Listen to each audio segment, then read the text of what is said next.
I am Tanya Doucet. I am the Dean of the School of Education at the University of Alaska, Anchorage. My previous career has been quite varied. I started off in teacher licensure in CTE, so that is my background. Secondary agricultural science is what I was licensed to teach in the state of Texas. And then my journey took me through adult education back to my PhD at the University of Georgia, where I earned it in learning design and technology, researching multimedia design principles and situational interests, specifically, how do we get motivated with mediated learning? My first faculty line was at the University of Wyoming. I was an assistant professor of learning design and technology, coordinated technology integration for pre-service teachers, created makerspaces and makerspace networks in the state, and received the 2016 ISTE Award for Advocacy. From there, I headed out to the University of Idaho, where I was an associate professor of learning sciences and the researcher for the Docheo Center for Innovation and Learning, helping with technology integration and distance learning designs for a variety of P20 contexts. I also became our associate dean for assessment accreditation, which is what led me to my path as dean here at UAA. Today, I'd like to share with you some ideas about getting started with and even refining. So this way, this webinar is targeted regardless of your skill set. Most of us are at least partway. If we got forced into emergency remote teaching during 2020 and since, then we might have one perspective. If we were doing this prior to COVID, then we certainly have a different perspective. And some of us are slowly starting to refine those strategies. So today is meant to give everybody a little bit of something and to also help you think about what you might want from the next session that we're going to have. So let's get started. I'm going to take us into screen share. You will have access to these slides as mentioned by Brittany. So could I get a visual using reactions or camera, a thumbs up if you can see the screen? Fantastic. Thank you. So this first section, I'm going to engage you in a little bit of welcome and introductions, and we're going to do an activity. We're actually going to split ourselves up. Woo, there we go. Into breakout rooms. Brittany, can you assist us with this and get our breakout rooms queued up? Yeah. What we're going to do is I'm going to set a timer for 3 minutes after we get into our breakout rooms. And I want you to chat with the folks who are with you and just explore what you might have in common. It could be personal, it could be professional. The example I give on screen, I love to read historical fiction, and somebody else says my favorite series is Outlander. Perhaps it's something that you do in your career, grade level that you teach, subject that you teach, animals in your life that you love. Anything is fair game, but you just want to chat and in 3 minutes, find out what you have in common. We'll come back out into the main groups and then we'll share out what we found that we had in common. Check it out. So we had 5 groups. I'd like to hear 5 share outs. What are some themes that we found that we have in common today? And I am prepared to call on groups and names, but I'll take volunteers. We're all in education, Mary Ellen Mills. Thank you, Mary Ellen. And I was in Mary Ellen's group too, and I found out that our college's president used to work at her college. So, oh, hey, that's kind of cool. So we have a connection there. Oh, I love it. One group had a couple of musicians.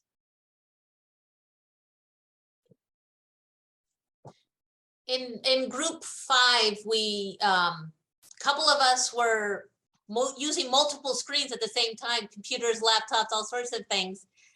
And then community college, connected to community college. A couple of us, 3 out of 4 of us in community college. So awesome. Yeah. Thank you for that, Mary. I can appreciate the multiple screens and devices. My husband often is amused with me because sometimes I'll steal his Chromebook and it's on the side, and then my iPad is in my lap and my MacBook is in front of me and my phone is next to me. And if in my office on campus, it's even worse because then I've got an external monitor. Ugh. It's all the screens. Gives a whole new meaning to screen time. Thank you for indulging me in that little exercise. Hopefully it brought some of you together, broke down some barriers. And as you look at names and photos on the screen, it gives you something to connect this experience with an imprint on your memory. I'm going to take us back into the slides here as we begin to jump into today's agenda. And I'm going to start us off with a review of distance learning modalities. Now, remember what Brittany said at the beginning, this is a participatory webinar. So I am going to be looking and scanning the panel box to look for some reactions. So this is where I need to get the chat box open so I can see the chat. I can see the video thumbnails on one side in case you throw me a reaction. And if you've got your camera on, then I can certainly see your reactions. But we're going to start off in the upper left-hand corner here with asynchronous. Might be what many of us think of when we think of online or distance learning. This content is delivered purely online. Our students are participating from anywhere at any time. Since we don't have a real-time online or in-person meeting, they could be doing it at 2 o'clock in the morning, or if it might be the students who were in my dissertation study. I studied paramedics. That's who the participants were. I was looking at authentic learning contexts. And so my participants were taking that class that I designed on driver safety refresher. It was during shift, it was after shift, it was before shift, it was on the bus on the way to a station to report for work. It's amazing to think about what distance learning has done for us. But I'm curious how many of you have been designing or delivering asynchronous learning prior to COVID? Thumbs up or any reaction?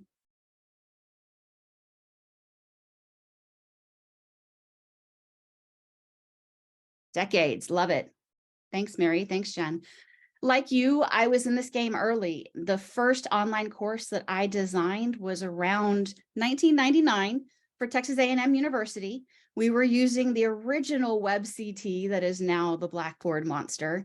And even before that, I was in First Class, an early learning management system, actually one of the early learning content management systems that was used. So asynchronous has really come a long way. For those of you who have zero experience, it's really okay because you're starting from ground up.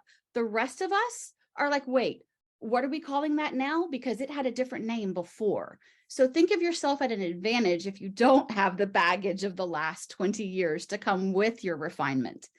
I'm going to slide over to the right side of the screen at the top here, and we're going to talk about synchronous really quick. So this is the content that is delivered purely online, but students are participating from anywhere for real-time online meetings. This webinar. Perfect example of synchronous instruction. The very first synchronous course that I taught was for James Madison University. I was a fourth-year doc student for the University of Georgia. I have never been to Harrisonburg, Harrisonburg, Virginia, but I was an adjunct instructor for them for 1 year before this became common practice. But it was exciting for me to shift from teaching asynchronously to synchronously, because now I was able to refine some of what I had done as an in-person instructor in a classroom in a traditional face-to-face in-person environment and apply it online. So if I were to do things like play music in my classroom before students come in or during breaks while they're working on something, how would I do that in an online environment? Because that was a feature of the culture in my classroom. So I wanted to replicate that in some way. Well, now, thanks to the beauty of Zoom and other tools, I can share just my system sound, and I'll put on Spotify, and I'll put on a coffee house playlist, and my students will listen to that as we work through activities. But now we're going to switch gears. We're going to talk about hybrid. Left side of the screen, bottom side. Hybrid, content that's delivered online and in person. Students are participating in online components from anywhere, but there are also real-time in-person meetings. Hybrid has looked like a lot of different animals over the years, and we still see it enacted this day. Hybrid can be what we might think of for an executive MBA program, if you have colleagues or maybe you yourself have participated in one, where you had a few intensive weekends that were in person on campus, the beginning of the semester, or one weekend, and then you're doing some online asynchronous work, and you might come together at the midpoint for an online virtual meeting in, say, Zoom or another platform, more asynchronous work, and then you might come together at the end or you might not. So that hybrid linking of what we do asynchronously and synchronously has been around forever. And then there's hybrid flexible, which became both a darling and a demon during COVID. High flex is the other frame or other term for using this approach. And it was all over Inside Higher Ed, the Chronicle, and every news outlet that could get a hold of it as we were thinking about how to respond to the COVID pandemic and how do we finally make learning more accessible. High flex was promoted by a professor by the name of Dr. Brian Beatty, I actually have the honor of having known Brian for years. He was a mentor of mine in the Association for Educational Communications and Technology. And it's in those proceedings that he published his first paper about HighFlex. I think I even attended that session because I've been teaching this way since Brian delivered that first presentation. So HighFlex, hybrid flexible, content that's delivered online and in person. So it's just like hybrid. Students participate from anywhere or in person. Well, that's a little different. We'll come back to that. It's real-time, in-person, and online meetings. So all of these italicized ands and or mean something. So let me give you an example of how this plays out in the classroom and how I've been using HighFlex since about 2017 to teach my online courses. At Idaho, I also coordinated secondary science education. I often had students in the master's program who were full-time employees. Sometimes they were on an emergency certification with the district. Gee, we've not heard that recently, have we? Sometimes they were working full-time for a lab, but they were able to take off from work to attend my class. But my class was a 3-hour drive from where they lived. So I implemented HighFlex early. And I even had students who had that ability to be flexible. Maybe they lived in Coeur d'Alene and they could drive down to the Moscow campus. It's only an hour and a half.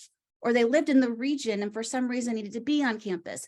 Some of my science teachers needed to come to campus because they were bringing their students for some sort of science activity that was being held on campus. And they would choose to attend class in person when they had that opportunity. When I'm designing for hybrid flexible, it looks very different than anything else because I have to be prepared for the fact that a student may always miss class and is only going to participate asynchronously using what I've designed. But I have other students who are only going to come to class or only going to join by Zoom. And then I have students who are going to flow between. And that's not an easy picture to design for. I could easily host a series of workshops just on designing for that. But I want us to think about these modalities. Think about how you are using those modalities to frame what we're going to talk about the rest of our time together. So back into the slides we go. Next up, we're going to explore some key strategies, and I've got 5 specific strategies we're going to walk through together. And there are some activities for you to engage in so that you may not just be listening, you're going to do a few things as well. So first up, we're going to talk about community of inquiry. Reactions for me. Anybody familiar with the community of inquiry framework before I get started? That always helps me to know.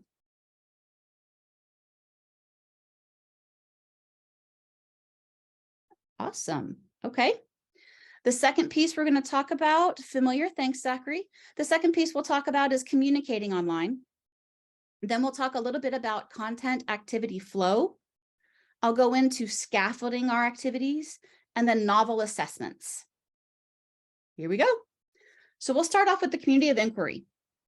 On screen, you should see one circle and teaching presence. Yes, I'm setting you up for a Venn diagram. I'll apologize now, but I have it broken up so that we can walk through it together. So when we think about the community of inquiry, there are 3 main components. Teaching presence is the first component we're going to explore real quick. This involves curating and creating our content, designing that learning experience, and facilitating engagement. So when we think about our asynchronous activities, are we pulling together selected readings? Are we pulling together textbooks? Are we asking them to read pop media? Is there other content that we need to create?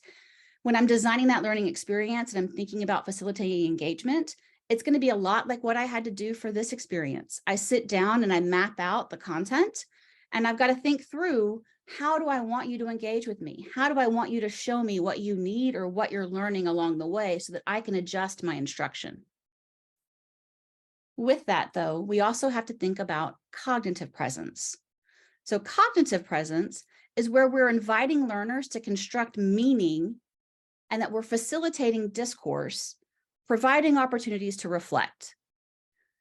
So as we think about what this means, I can't just dump content on a learner. I can't just lecture or put up recorded lectures and expect that that's going to be a learning experience.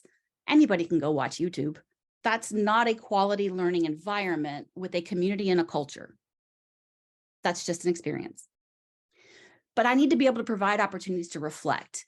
And reflection is key as we think about what supports long-term retention, because we are in this mediated space. There's this transactional distance between us and our learner, between you and me right now. So I have to give you opportunities to reflect while we're together and through what I design if I want this to stick. But there's more. My Ron Popeil spiel. You've also got to have social presence. This is how we bring it together in the community of inquiry. Teaching, cognitive, and social presence. So social presence, inviting learners to engage purposefully. This is where I can't be Ferris Bueller's instructor and just stand at the front of the room and ask if you have questions over and over. And then a silent room never responds.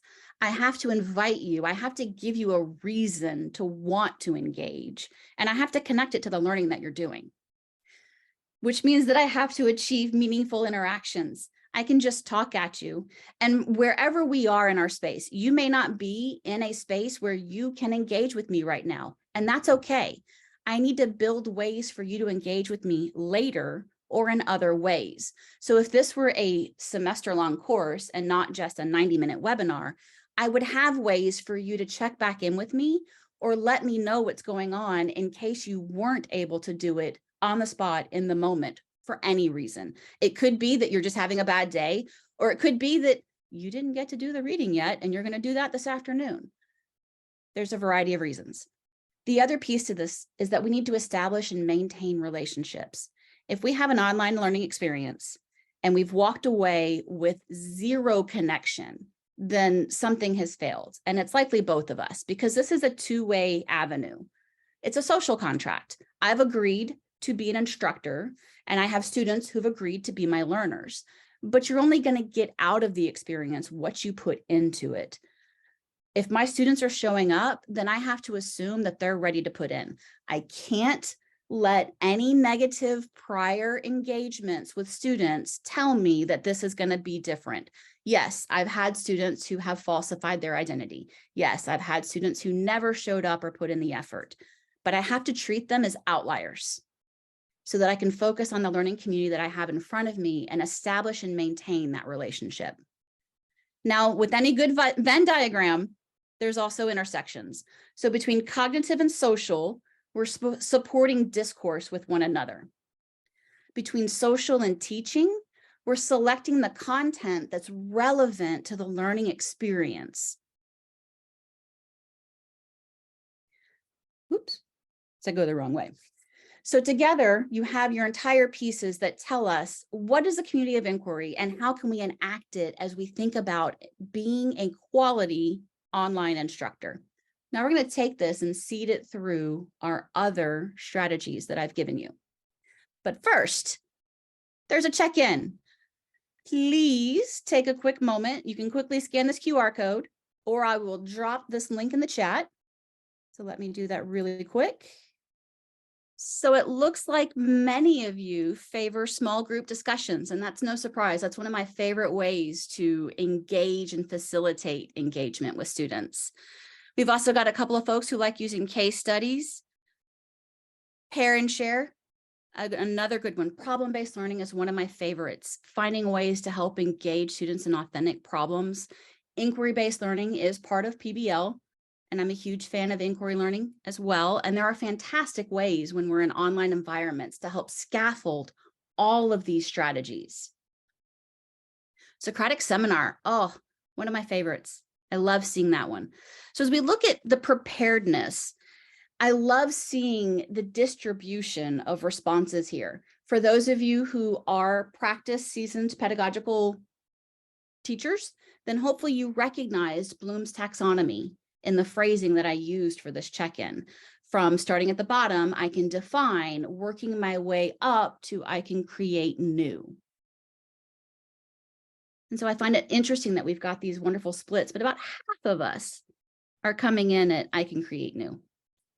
And then when I look at the last question that I asked everyone on that development piece, looking at what components do you want to work on purposefully developing? Many of you want to work on this supporting discourse and that cognitive presence. And so this hopefully helps you think about, okay, now that I'm a little bit more aware of this framework, or I'm being reminded of this framework, What do I need to work on to better develop my courses as I work on some summer redesigns, as I refresh, or I begin a new prep, whether it's this summer or next academic year? I want to pause here though and ask, do we have any questions about the community of inquiry or how you might be using it already, or comments from the audience? Please feel free to unmute.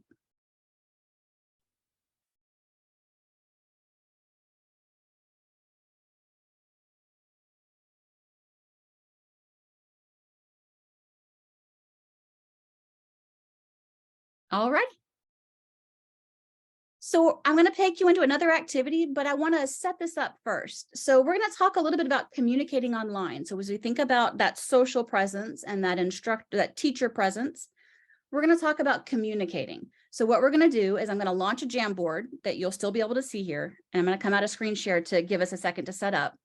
You're going to add a sticky note to the first frame and you're going to talk aloud. We're going to come off of our mics here for a little bit. I'm going to turn on my timer here so that I can watch the clock. And then we're going to transition from communicating in general to communicating for distance learning. So let me stop sharing. I'll set up our Jamboard.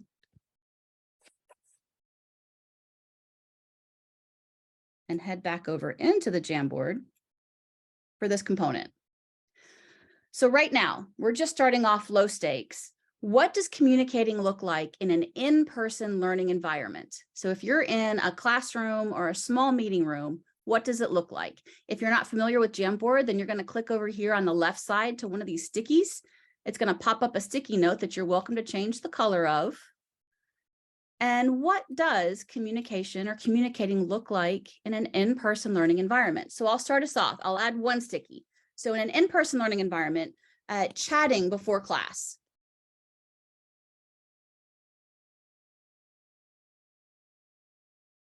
So I'm just going to add that sticky to the board. I can click away on the Jamboard and that will make that dialog box go away. And now I have a sticky note that I can expand or shrink or drag anywhere I want on the frame. So now I challenge you. I'll put on the music again. I'm going to give us about 3 minutes or so. And we're going to just fill the board with stickies about what does communicating look like in an in-person class. Maybe it's certain types of engagement, like asking questions, or maybe it's the different aspects of communicating. Even if it's an in-person class, does somebody send you email questions? Do your students text with you? How are the ways that you communicate?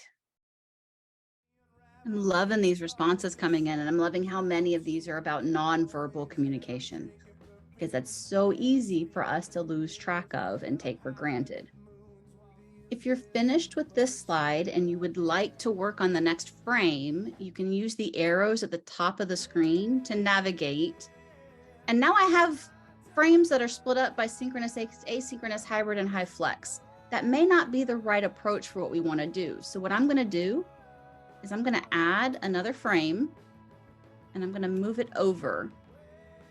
And this is one of the challenges of designing for a synchronous session. I can't predict how you're going to respond. So I have to be willing to be flexible in the moment and help you navigate this space, which is why technical training on the professional development side can be important. So if you want to go to the second frame now, it's just a blank frame. And we want to take any one of your stickies and pull it over. Now you could hit duplicate, but that's just going to duplicate it on the screen. So I'll show you how to delete if that happens. So what you might need to do is go into your sticky, select your text, copy it, hit cancel, go to the next frame, and then you can make a new sticky, whoops, with that same information. So now your sticky's been replicated on the second frame. Add your sticky and then put a blank one below it that starts to imagine, how do we do that in an online environment? Now on your sticky, tell us if you're thinking about this async or sync or hybrid, and type in the rest of your message here on how might I do this? So let me delete our extra stickies that we've got. So individual classroom or individual discussion between students, faculty, and group discussions. How might I modify that from an in-person experience to an online experience? Well,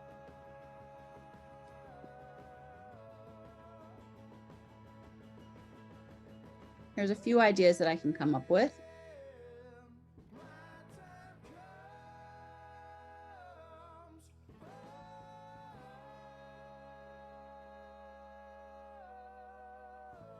And then I can overlap my stickies so that it matches up and it thinks about how might I do that. So this is going to be challenging.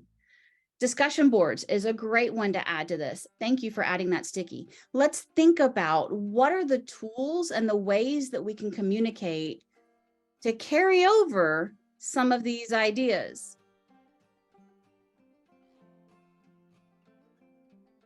Whoa, I moved away from a screen and we lost all of our stickies. Did somebody go on a sticky clearinghouse?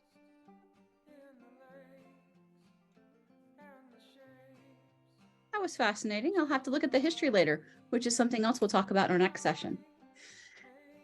So let's focus our attention on frame 2 and adding our communication strategies from in-person and modifying them for distance. And I'll come out of screen share that so you're not worried about what's on the screen. Because I see an opportunity, I'd like to deviate slightly. Could I get the person who posted students post their response to a case or problem, and then other students are invited to participate or respond? Is that person willing to identify who they are?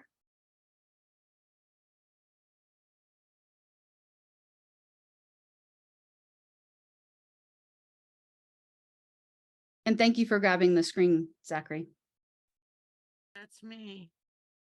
Dorothy, wonderful.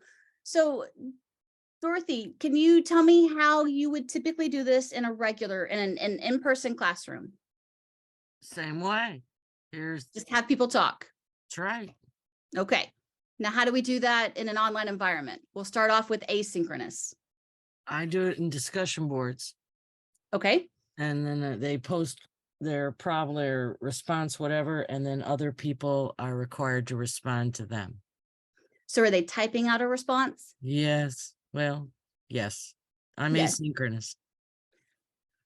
So there are other tools that you could consider, and depending on your LMS, instead of having them type, you could invite or offer that they record a video. Or the other way to do this is using VoiceThread or FlipThread, where the prompt is still given, but now they're recording a response. If you are using, and this is what we'll talk about in our second session, the actual tools, and I'll talk about some of the things to think about if you're going with this tool, how might that impact what you want to do? So thank you for that, Dorothy.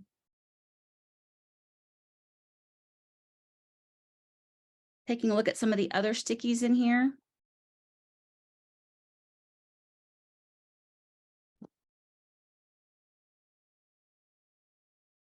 I'm actually going to pick on myself here and I'm going to see if anybody's done this. Is anybody using Slack or Discord or any social media tools to communicate with students? Yes. What you using, Robin? I use So Discord. Discord, yeah, we have, I use Discord as well. As a matter of fact, one of my students decided to do Discord. Plus I have 2 small children at home. And so Discord is part of our lives, as well as Snapchat, and you can name Roblox and then and then some. And then it's so funny because with my face-to-face students, you know, they're very well versed on Fortnite. And sorry, I have students like looking through my window here. Oh hey, okay. So but yes, that Discord, we even look at Snapchat, we even look at Facebook as well. One thing that I know we're in the process of implementing is the HiFlex. And so that right there is something I know I introduced to Olive Harvey, so our IT director, plus I also, along with Dr. Mahanti on here as well, helped with the development of our STEM lab, our STEM classroom lab, everything, all of the above. And so we use, I know I personally use different avenues, and my students actually help out as well, whether it's face-to-face or online. Some of my students teach courses, so they have to, not courses, chapters, so they have to collaborate on and off campus. And they've come up with some excellent tools, and even using AI as one of them. And I know moving forward with our communication courses, some of them we're going to be using some AI programs to assist with their presentations and practice and interview skills. So it's so many avenues, and it just depends on what, sorry, that's my doctor. Tennessee whiskey is my ringtone, but one of my favorite songs. But so I'm pretty open, and I know that we have almost everything together for the high flex class. I know I will be also piloting that moving forward, so I'm real excited. Thank you, Robin. I appreciate that. You've given me a lot of information that I can help string through this presentation and the next. Hopefully, the takeaway here is that there are multiple ways to go about the communication components. Now, there are other tools we can use, but I want you to be thinking about, how do you recreate some of these activities? Maybe it's adding in, maybe you are teaching an asynchronous class, but you are able to offer a few synchronous study sessions that can give students that place to come and have that communication.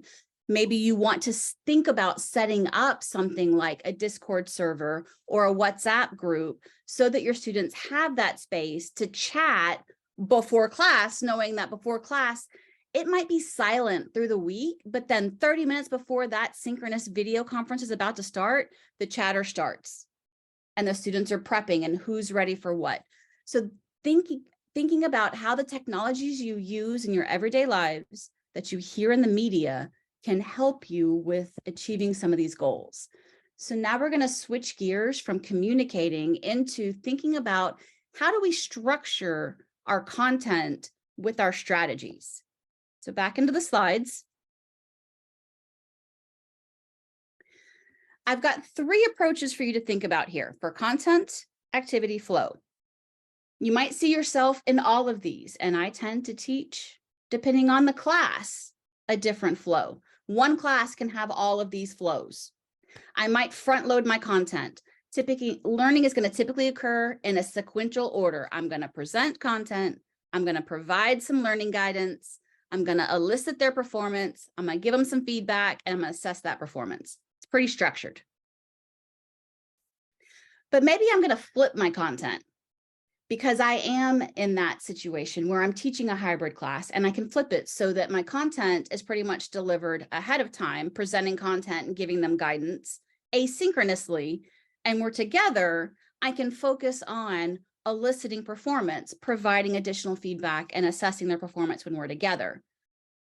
I can also do this completely asynchronously if I'm flipping the content. It's just a matter of what order I'm sequencing the content and my strategies. The way I love to teach, though, is neither front loading nor flipping. It's interweaving. It's constantly moving between, and it's making sure that I'm helping students anchor what are the different stages that I'm moving through or events of instruction with how are they engaging and processing and learning. So something to think about. Curiosity. Does anybody see themselves as distinctly one of these 3 methods? Feel free to drop in the chat how you identify. What is your predominant approach?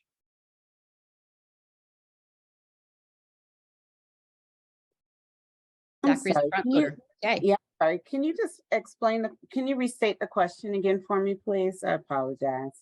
All good, Robin. So of these 3 different approaches to content activity flow, do you see yourself as a front loader, a flipper, or do you interweave? Yeah. Looks like most of our folks are front loaders.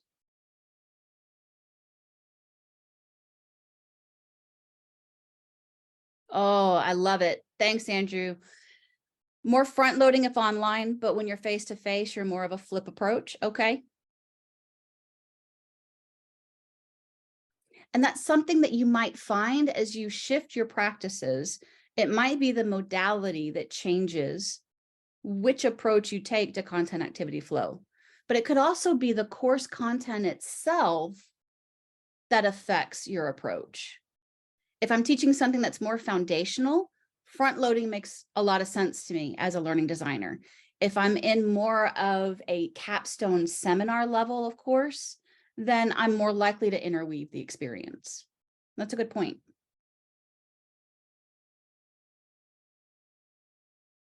I had a feeling we were pretty similar, Robin. So it's time for us to check in again. This time we're going to do a Padlet. I promise to put the link in the chat for you as soon as I get it launched. But we're going to think about our different strategies of if we're front loading, if we're flipping, or if we're interweaving, and how does the modality influence that? Kind of what we were just talking about. So let me come out of the share and let me grab that link for you to put in the chat.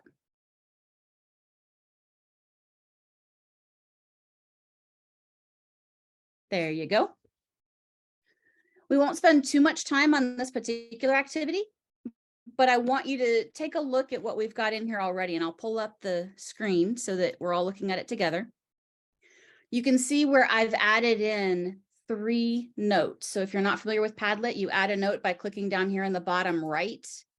You can give it a subject, and you'll notice that the 3 main notes have a subject and then text. The other little notes, I just put in the heading. So I want to think about if I'm front loading content and what are the different modalities and strategies that I like. So going back to that Google form that we all did together, maybe I mentioned pair and share. So if I'm going to pair and share, what would that look like in a front loaded content experience? And is it going to be a synchronous experience or an asynchronous experience or a hybrid experience?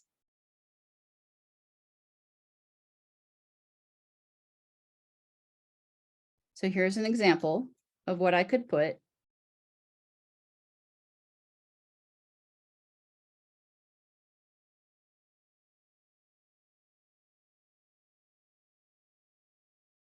So now I can move this over here. I can click these 3 dots and say that I want to connect it to a post and I'm going to connect it to front loading content. And now when I drag this anywhere, it keeps that little squiggly line with it. And I know that synchronous breakouts for pair and share are part of front loading content. But that could just as easily apply to interweaving content, couldn't it? So I can create another one. Oops. Connect to post. And now I'm going to connect it over there. And so now I've had the same strategy in the same modality, but it connects to 2 different approaches to content activity weave.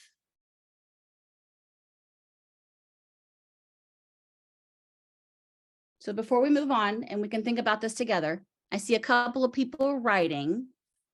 We'll look for 2 more posts to pop up before we move on in the presentation together. But I'd love to hear from the audience as well, maybe someone who hasn't spoken up yet. Anybody who mentioned using problem-based learning, how might you approach that online? And would you do it by front loading, flipping, or interweaving?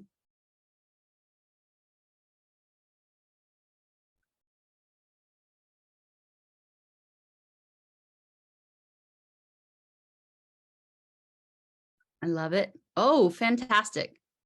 Flipped content. Excellent. Yes, watching content, video on content. Flipped content, absolutely. That's a key approach. Khan Academy is often used to help us with a lot of flipped designs because they do have a great catalog of videos and they do hire learning designers and professionals to create those. Excellent. Thank you for participating, folks. Please continue to add your stickies. We're going to jump back over into the presentation so that we do have time for some questions at the end and we can talk through some specifics that you might be thinking about when you came into this session. I'm going to take us into our 4th strategy, scaffolding. So this is where I want to talk about the value of scaffolding our activities in an online learning environment. What I've given you on screen is an example of what to think about. So in this case, It's a brainstorming organizing example of scaffolding activities with assignments. So while reading and discussing learning philosophies and philosophers, students are going to create a mind map to note take the main ideas. So this is where they're capturing constructivism, behaviorism, and they're writing down key phrases about what these philosophies mean, or what these theories mean. Maybe they're going to go into the philosophers next. And so they're going to add in different philosophers. Maybe they're going to add in Fredera, or they're going to add in Montessori, and they're going to put in some details about what that philosopher promoted. Kind of looks like the mind map that we were creating a second ago, if you will. As they continue into the theories, they're going to keep building out this mind map. So this could be a multi-week activity, and they're sharing their map with a mentor as they talk through classroom engagement activities. So as you cover topics in a class, this becomes a graphic organizer that they have to contribute to and share and demonstrate, stepping towards the final assignment. And that is to synthesize the mind map in a 2-page written teaching philosophy.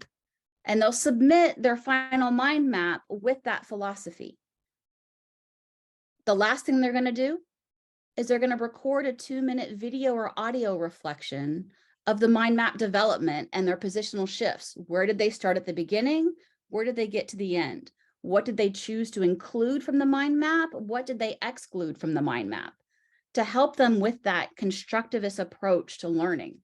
Now, what have we also done by taking this approach? Well, they couldn't just ask ChatGPT to write their teaching philosophy for them, could they? They've had to walk through and provide those pieces of evidence along the way. Now, absolutely, somebody could totally ask ChatGPT to write their learning or teaching philosophy, and then they could reverse engineer it to do all the pieces that I asked them to turn in. But I still win in the end if that's what they did, because they had to pick it apart to do the mind map. So the trick here is to look at ways that we can design meaningful, authentic engagement, scaffolding what we're working on. So here's a second example of scaffolding where we're building skills. This is one that I love doing when I would introduce the next gen science standards to my pre-service teachers. We're going to first introduce the standards, and we're going to deconstruct those components. And we're going to do that in a breakout room. So I'm going to pick one random NGSS, and they're going to go into their breakout rooms, and they're going to look at the DCIs, and they're going to look at the connections, but they're going to look at the levels. So we might be looking at what does this standard look like in a middle grades at a 6th grade assessment versus a secondary assessment at an 11th or 12th grade. They're going to come back from those breakout rooms, and we're going to share the deconstruction of those standards. Then we're going to introduce together as a class objective construction, and we're going to co-construct, like we're going to have a whiteboard up, and we're going to co-construct a quality learning objective together based off of that standard that we identified. The next step, we're going to come back to class. This is a very good interweaving example. Now we're going to talk about kinds of assessment. What's a traditional assessment? What's a non-traditional assessment? What's a portfolio-based assessment? Are we doing a quiz, or are we doing something else? And we can do a knowledge check using a live survey like I did earlier with the Google form.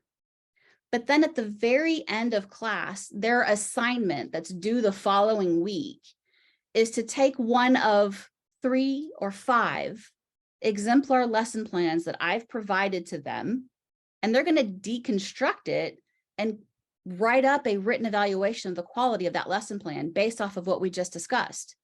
Did you see a standard that was here? Did the lesson align to that standard? Did the objectives on that lesson plan match the lesson and the standard? Were the learning strategies appropriate and engaging? Was the assessment appropriate? What kind of assessment was it? Was it traditional or non-traditional? What would you do differently if you were to teach this lesson and redesign this lesson plan? So by scaffolding the steps, again, I can't just go grab a lesson plan and turn it in for my assignment. I've actually got to commit to the engagement through my class and then deconstruct this lesson plan to get the grade and to check my knowledge with my instructor. Let me pause here, come out of screen share. Questions about scaffolding activities. Maybe you have an activity that you've scaffolded like this, but really didn't think of it in this way.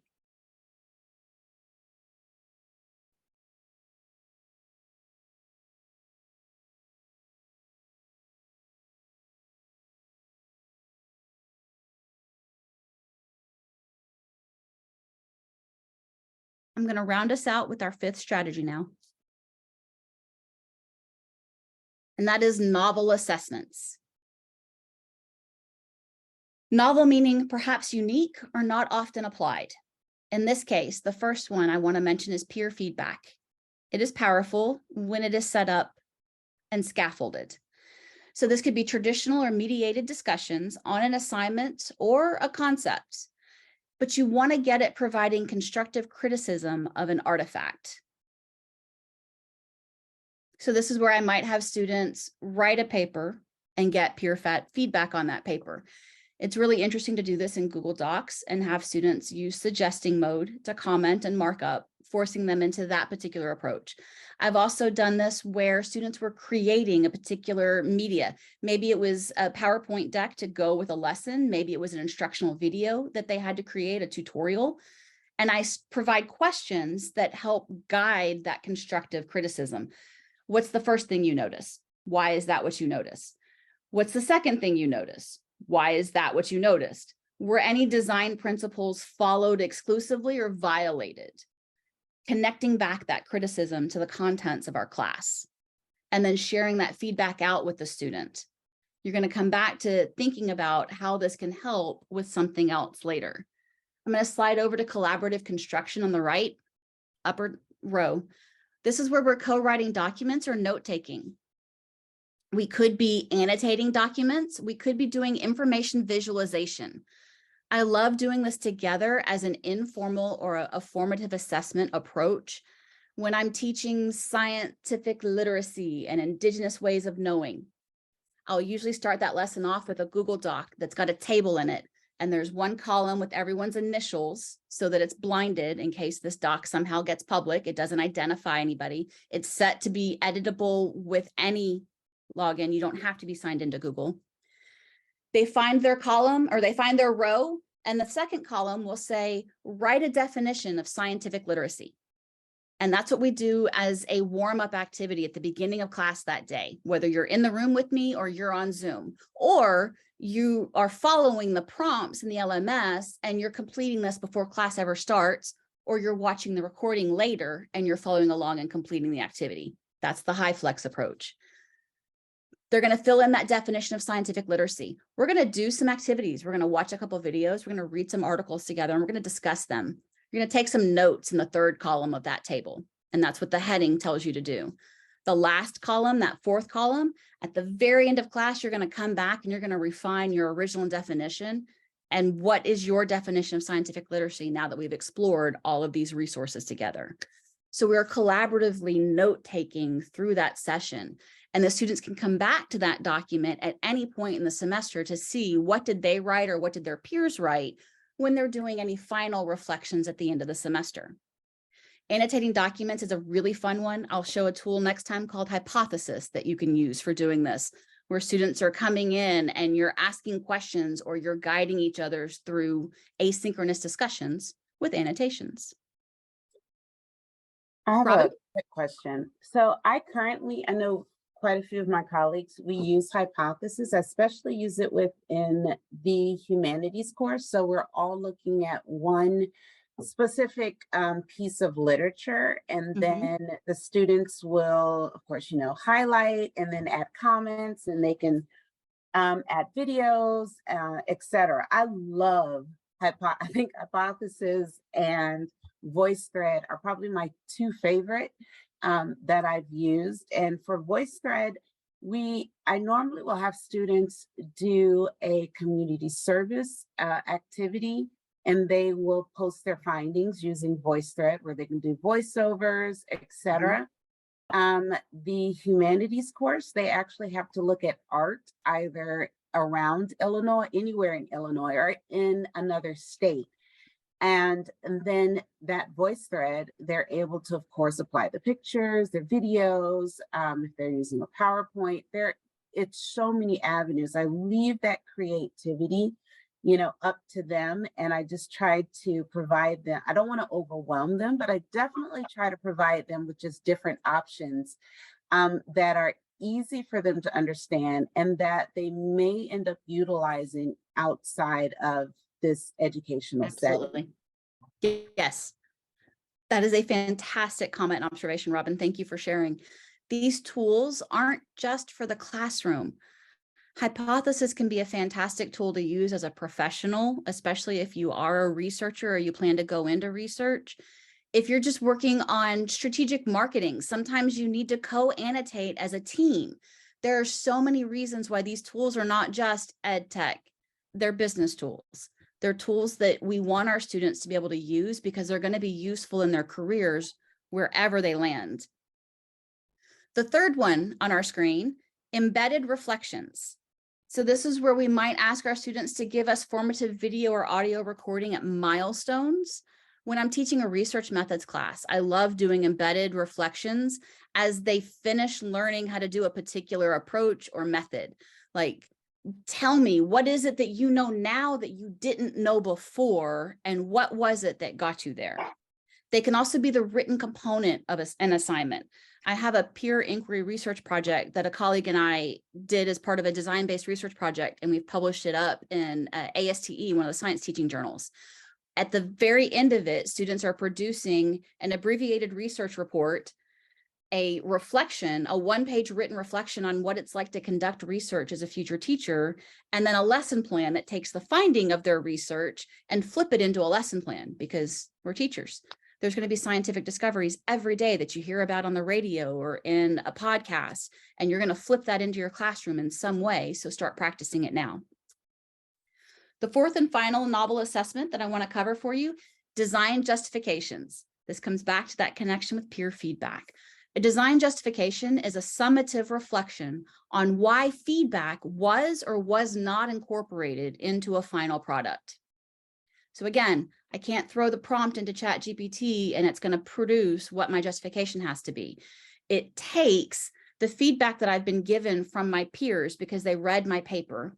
It takes the feedback that I've been given from my instructor because they've read my drafts and given me comment, and forces me to report those back out and identify how and where that appears in my final product, or why it doesn't if I chose to ignore it.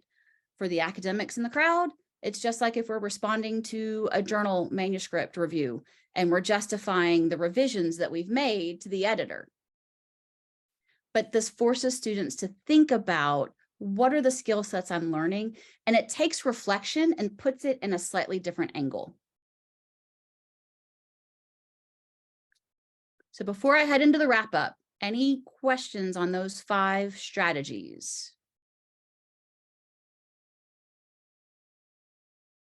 And if you're watching the clock, we have plenty of time for some one-on-one questions as well. Okay. My big takeaway message for you that I hope some of you have been paying attention to underneath the surface. Good learning design is what leads to good learning outcomes. It doesn't matter if you're teaching in person, asynchronously, synchronously, or hybrid. If you design it for that mode and with good strategies, you will have good outcomes. So I love it when it just happened 3 weeks ago. A colleague of mine is the department chair at University of Toledo for the foundations department. And he asked me for the research on the success of students learning in a hybrid environment. And I had to come back to him and say, it comes back to the design, because that's what the research tells us. Why did emergency remote teaching not work as successfully as we had hoped? Nobody was designing to teach online. We quickly, rapidly flipped our materials for online learning and expected old ways to work. So that's why we have to pay attention to, how do I purposefully change? What was I doing in person? Why was I doing it? Do I still need to do it online? And how would I do this online? So as you reflect, and I hope I get to see a few of you, if not all of you, in a couple of weeks, I want you to think about these questions. I wonder, What tools can you use? Trick question. What federal or institutional policies govern my actions? We're going to be talking about that next time too. We'll talk a little bit about FERPA and COPA. And then lastly, how do the answers to those two questions guide my learning design decision-making?